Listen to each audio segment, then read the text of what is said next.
She was one of those pretty and charming girls born as if by an error of fate into a family of clerks. She had no dowry, no expectations, no means of becoming known, understood, loved, or wedded by a man of wealth and distinction. And so she let herself be married to a minor official at the Ministry of Education. She dressed plainly because she had never been able to afford anything better, but she was as unhappy as if she had once been wealthy. Women don't belong to a caste or class. Their beauty, grace, and natural charm take the place of birth and family. Natural delicacy, instinctive elegance, and a quick wit determine their place in society, and make the daughters of commoners the equals of the very finest ladies. She suffered endlessly, feeling she was entitled to all the delicacies and luxuries of life. She suffered because of the poorness of her house, as she looked at the dirty walls, the worn-out chairs, and the ugly curtains. All these things that another woman of her class would not have even noticed, tormented her and made her resentful.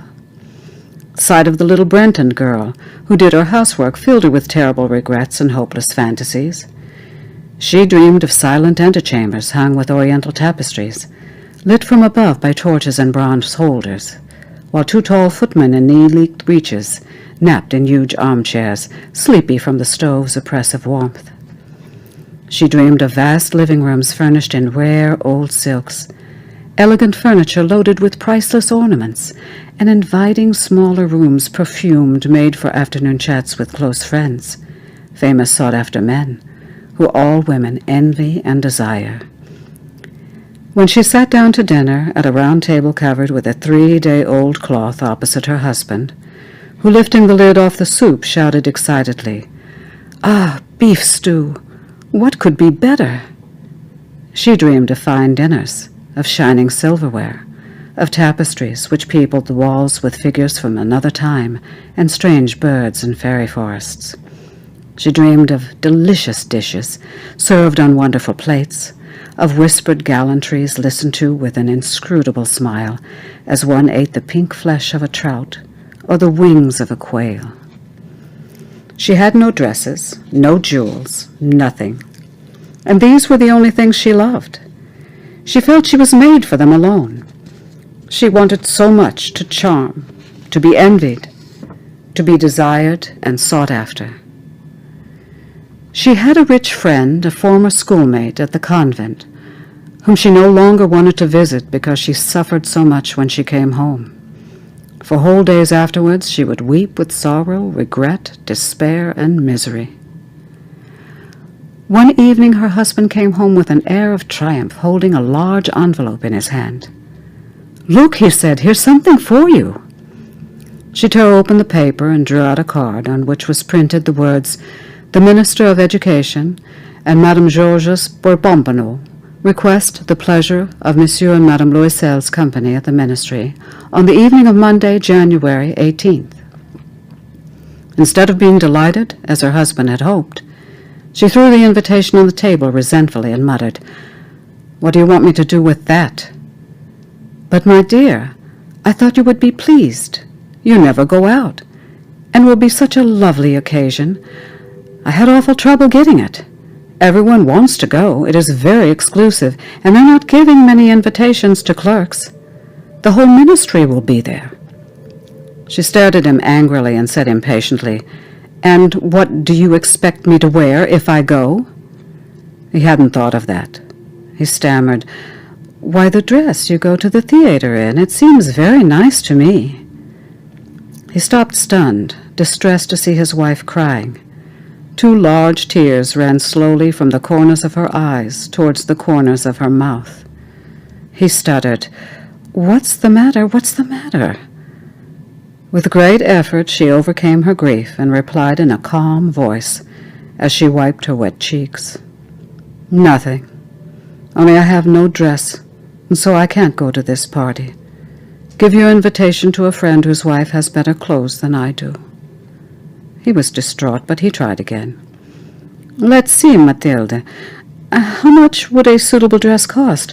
One which you could use again on other occasions, or something very simple?" She thought for a moment, computing the cost, and also wondering what amount she could ask for without an immediate refusal and an alarmed exclamation from the thrifty clerk. At last she answered hesitantly, "I don't know exactly, but I think I could do it for 400 francs. He turned a little pale because he had been saving that exact amount to buy a gun and treat himself to a hunting trip the following summer in the country near Nanterre, with a few friends who went lark shooting there on Sundays. However, he said, "Very well, I can give you 400 francs, but try and get a really beautiful dress." The day of the party drew near, and Madame Loisel seemed sad, restless, anxious. Her dress was ready, however.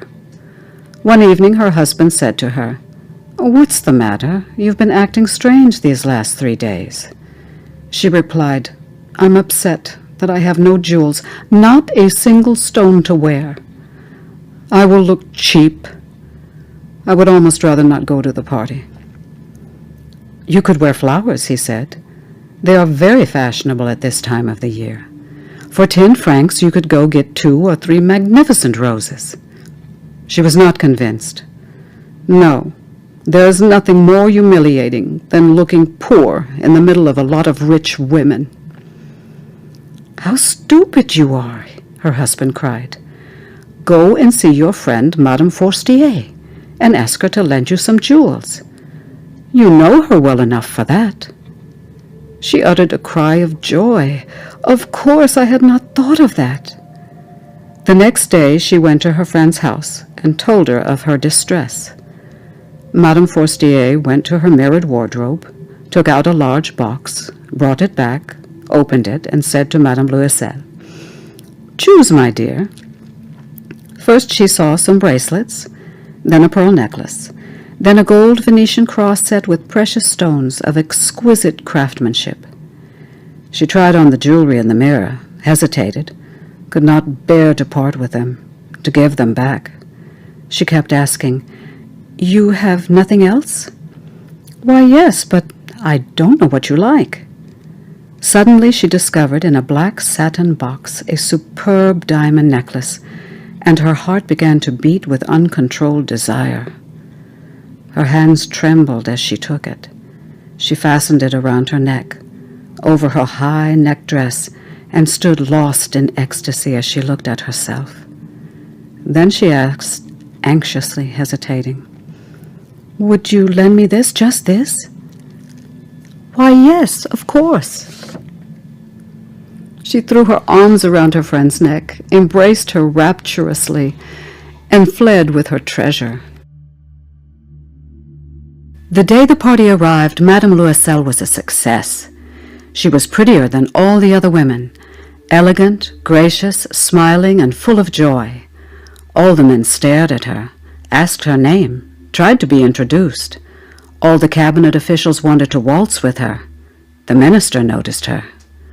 She danced wildly, with passion, drunk on pleasure, forgetting everything in the triumph of her beauty, in the glory of her success, in a sort of cloud of happiness, made up of all this respect, all this admiration, all these awakened desires, of that sense of triumph that is so sweet to a woman's heart. She left at about 4 o'clock in the morning. Her husband had been dozing since midnight in a little deserted anteroom with 3 other gentlemen whose wives were having a good time. He threw over her shoulders the clothes he had brought for her to go outside in, the modest clothes of an ordinary life, whose poverty contrasted sharply with the elegance of the ball dress. She felt this and wanted to run away, so she wouldn't be noticed by the other women who were wrapping themselves in expensive furs. Loisel held her back. "Wait a moment, you'll catch a cold outside. I'll go and find a cab." But she would not listen to him, and she ran down the stairs. When they were finally in the street, they could not find a cab and began to look for one, shouting at the cabmen they saw passing in the distance. They walked down towards the Seine in despair, shivering with cold. At last they found on the quay one of those old nightcabs that one sees in Paris only after dark, as if they were ashamed to show their shabbiness during the day. They were dropped off at their door in the Rue des Martyrs and sadly walked up the steps to their apartment. It was all over for her, and he was remembering that he had to be back at his office at 10 o'clock. In front of the mirror she took off the clothes around her shoulders, taking a final look at herself in all her glory. But suddenly she uttered a cry. She no longer had the necklace around her neck. "What is the matter?" asked her husband, already half undressed. She turned towards him panic-stricken. I no longer have Madame Forstier's necklace." He stood up distraught. "What? How? That's impossible." They looked in the folds of her dress, in the folds of her cloak, in her pockets, everywhere, but they could not find it. "Are you sure you still had it on when you left the ball?" he asked. "Yes, I touched it in the hall at the ministry." "But if you have lost it in the street, we would have heard it fall. It must be in the cab." "Yes, that's probably it. Did you take his number?" "No, and you didn't notice it?" "No." They stared at each other, stunned. At last Louisel put his clothes on again. "I'm going back," he said. "Over the whole route we walked. See if I can find it." He left. She remained in her ball dress all evening, without the strength to go to bed, sitting on a chair with no fire, her mind blank. Her husband returned at about 7 o'clock. He had found nothing. He went to the police, to the newspapers to offer a reward, to the cab companies, everywhere the tiniest glimmer of hope led him. She waited all day in the same state of blank despair from before this frightful disaster. Louisel returned in the evening, a hollow, pale figure. He had found nothing. "You must write to your friend," he said. "Tell her you have broken the clasp of her necklace and that you are having it mended. It will give us time to look some more." She wrote as he dictated. At the end of 1 week they had lost all hope, and Louisel, who had aged 5 years, declared, "We must consider how to replace the jewel." The next day they took the box which had held it and went to the jeweler whose name they found outside. He consulted his books. "It was not I, madame, who sold the necklace. I must simply have supplied the case." And so they went from jeweler to jeweler, looking for a necklace like the other one, consulting their memories, both sick with grief and anguish. In a shop at the Palais Royal, they found a string of diamonds which seemed to be exactly what they were looking for. It was worth 40,000 francs. They could have it for 36,000. So they begged the jeweler not to sell it for 3 days, and they made an arrangement that he would take it back for 34,000 francs if the other necklace was found before the end of February. Louisel had 18,000 francs from his father, who had left it to him. He would borrow the rest. And he did borrow, asking for 1,000 francs from one man, 500 from another, 5 louis here, 3 louis there. He gave notes, made ruinous arrangements, dealt with insurers, with every type of moneylender. He compromised the rest of his life, risked signing notes without knowing if he could ever honor them, and, terrified by the anguish still to come, by the black misery about to fall on him, by the prospect of every physical privation and every moral torture he was about to suffer, he went to get the new necklace and laid down on the jeweler's counter 36,000 francs. When Madame Louisel took the necklace back, Madame Forstier said coldly, "You should have returned it sooner. I might have needed it." To the relief of her friend, she did not open the case. If she had detected the substitution, what would she have thought? What would she have said? Would she have taken her friend for a thief? From then on, Madame Louisel knew the horrible life of the very poor. But she played her part heroically. The dreadful debt must be paid. She would pay it. They dismissed their maid. They changed their lodgings. They rented a garret under a roof. She came to know the drudgery of housework, the odious labors of the kitchen. She washed the dishes, staining her rosy nails on greasy pots and the bottoms of pans. She washed the dirty linen, the shirts, and the dishcloths, which she hung to dry on a line. She carried the garbage down to the street every morning, and carried up the water, stopping at each landing to catch her breath. And, dressed like a commoner, she went to the fruiterers, the grocers, the butchers, her basket on her arm, bargaining, insulted, fighting over every miserable sou. Each month they had to pay some notes, renew others, get more time. Her husband worked every evening, doing accounts for a tradesman, and often late into the night he sat copying a manuscript at 5 sous a page. And this life lasted 10 years. At the end of 10 years they had paid off everything, at usurer's rates and with the accumulations of compound interest. Madame Loisel looked old now. She had become strong, hard, and rough, like all women of impoverished households. With hair half-combed, with skirts awry and reddened hands, she talked loudly as she washed the floor with great swishes of water.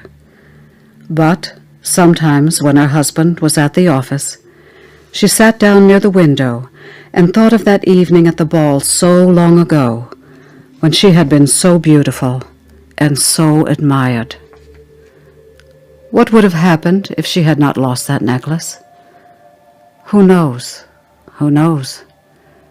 How strange life is, how fickle.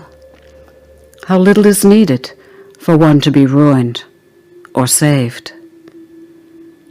One Sunday, as she was walking in the Champs-Élysées to refresh herself after the week's work, suddenly she saw a woman walking with a child.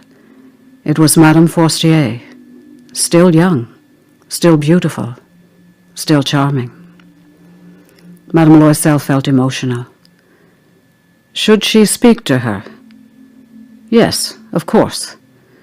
And now that she had paid, she would tell her all. Why not? She went up to her. Good morning, Jean. The other, astonished to be addressed so familiarly by this common woman, did not recognize her. She stammered, But, madame, I don't know.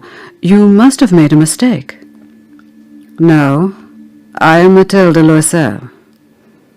Her friend uttered a cry. Oh, my poor Mathilde, how you've changed. Yes, I've had some hard times since I last saw you, and many miseries, and all because of you. Me? How can that be? You remember that diamond necklace that you lent me to wear to the ministry's party? Yes, well? Well, I lost it. What do you mean? You brought it back. I brought you back another exactly like it, and it has taken us 10 years to pay for it. It wasn't easy for us. We had very little. But at last it is over, and I am very glad. Madame Forestier was stunned. You say that you bought a diamond necklace to replace mine? Yes, you didn't notice it then? They were very similar. She smiled with a proud and innocent pleasure. Madame Forestier, deeply moved, took both her hands. Oh, my poor Mathilde. Mine was an imitation. It was worth 500 francs at most.